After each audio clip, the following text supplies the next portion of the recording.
if you need something that's healthy and tastes really good as well, I got you covered.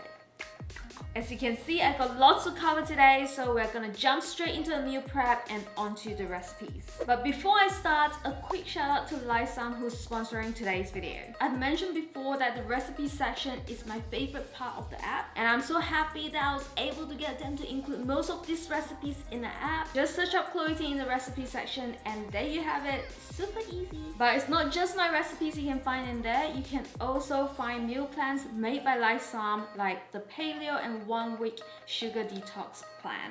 So check out the link down in the description box. So Livestream is a completely free app, but if you're looking for the premium version, which is the version that I'm using, you can use my link down in the description box to get 30% off. And yeah, let's get on to meal prepping, finally! Today, I'm gonna be making my favorite new breakfast recipes, which are overnight oats, sweet potato egg muffins, snacks like protein jellies, and 7 main meals. We've got curries, vegan meals, and other yummy dishes. Alright, let's start off with preheating the oven to 200 degrees Celsius, that is 400 degrees Fahrenheit. Then we're going to chop up some firm tofus into little cubes and marinate it with some sweet soy sauce. To make the sweet soy sauce, you'll need some ginger powder, soy sauce, some sweetener of your choice, and cooking sake, which is totally optional. I just eyeball the measurements because it doesn't really matter, to be honest. Have a little taste of the sauce, adjust it to your liking, and marinate the tofu with it for about 30 minutes to an hour. Then we'll pop it into the oven later. Now let's prep the ingredients that are gonna take some time to cook. We're gonna have some spaghetti squash today, but if you don't have them, you can use zucchini spirals. Scoop out the seeds, season the squash with some salt and oil, then bake it in the oven at about 200 degrees Celsius, 400 degrees Fahrenheit for 40 minutes depending on how large your squash is. Now you can also prep any of your other favorite vegetables while waiting for your squash to cook. I have some pumpkins and bell peppers here.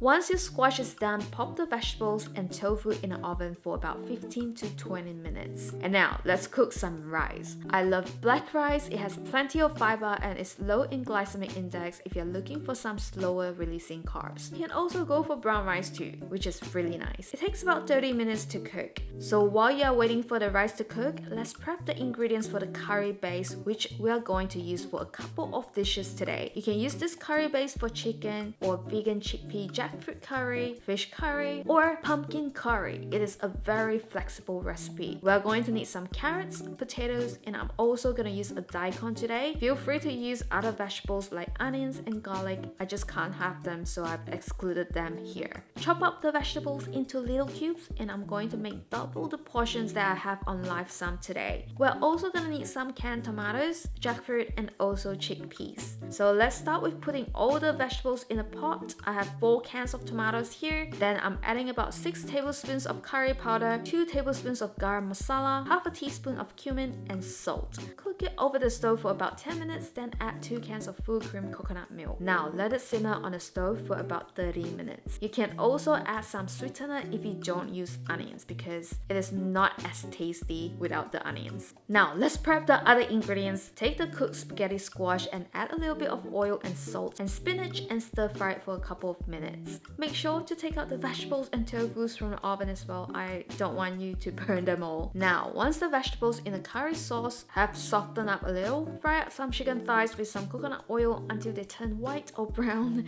Then add the curry base and let it simmer for about 30 minutes. Do the same for chickpeas and jackfruit for the vegan version. You can also do the same for the fish or prawns or pumpkin versions. Anything you like. I always like to have some dark greens as well. My favorites are Swiss chard and kale. Now you can also prep other proteins like shrimps or fish. I just fry my shrimps for about 4 minutes with some salt and pepper. Super easy. And ginger. Now time to prep some breakfast meals. Slice up some sweet potatoes like so and season it with salt and olive oil and bake it in the oven for about 15 minutes. You can bake it on a tray too before you assemble it on the muffin tray. Then take the sweet potatoes out of the oven and assemble it all together. Add some cheese. I'm using vegan cheese here, which is really nice. I love it. Add some cooked spinach, which is optional. Then add an egg on top. If you are vegan, you can add some vegan cheese and also add some of the chickpeas jackfruit curry instead of eggs as your source of protein. Bake it in the oven until your egg is cooked to your liking and it's done.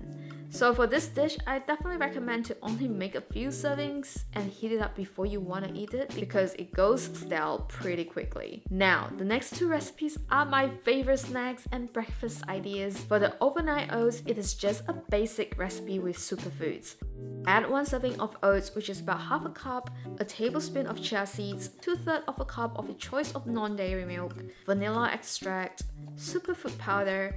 I have spirulina and dragon fruit here today, and your favorite sweetener. Definitely recommend you guys to mix all the ingredients in a measuring cup before pouring it into a jar. It is just a lot easier to not make a mess. You can also add cinnamon powder if you want to. And here's my second try using a measuring jar. So much less cleaning up to do. Anyway, mix well and let it set in the fridge for a couple of hours. Now, my favorite protein jelly. I love this so much. Heat up some almond milk and boil some water. Add about 12 grams of gelatin powder. You can add a little bit more or less depending on how you like it to set. We have 200 ml of hot water, 200 ml of warm almond milk, your favorite sweetener, and then your superfood powder.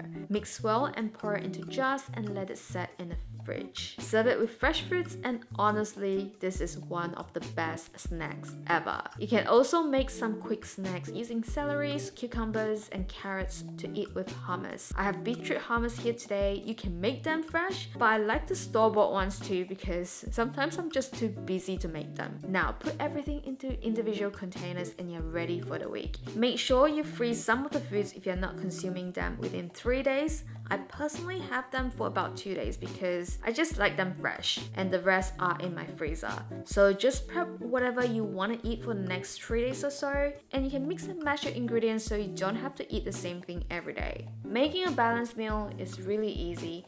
Just make sure you have plenty of vegetables, some sort of carbs, proteins, and some fat or oil.